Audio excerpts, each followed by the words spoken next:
Hello நண்பர்களே, இந்த அம்மாவை பாராட்டுகிறேன். ஆமாங்க, ஒரு கஸ்டமர் வீட்டில் ஒர்க் பண்ணிக்கிட்டு இருந்தோம். அங்கிள், இந்த பேக்கு நல்லா இருக்கா பார்த்து சொல்லுங்கன்னாங்க. எப்படிங்க பண்ணுங்கன்னு ஆச்சரியமாக கேட்டேன். என் பழைய பேக்கு கிழிஞ்சிடுச்சு. அதே நேரத்தில் எங்கள் வீட்டுக்காரருடைய ஜீன்ஸ் பேண்ட்டும் கிழிஞ்சிடுச்சு.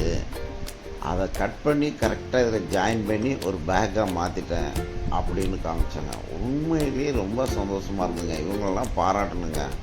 சில வீட்டில் சில அம்மாக்கள் சண்டை போட்டுக்கிட்டு இருப்பாங்க. நீ கல்யாணம் பண்ணி அப்படியே 5 மூட்டை 60 அப்படியே பண்ணி கீச்சிட்ட அப்படிம்பாங்க. அப்படின்னா அந்த அம்மா கல்யாணம் பண்ண பிறகு ஃப்ளைட்டு, காரு, பைக்கு எல்லாம் பண்ணிக்கிட்டே இருக்கணுமா. அப்படிப்பட்ட உலகத்தில் இப்படிப்பட்ட அம்மாக்களை கண்டிப்பாக பாராட்டணுங்க. ஆமாங்க, சிறு பொருளை கூட இவ்வளோ உற்பத்தி பண்ணுறாங்க. இவங்களெல்லாம் கண்டிப்பாக பாராட்டணும்.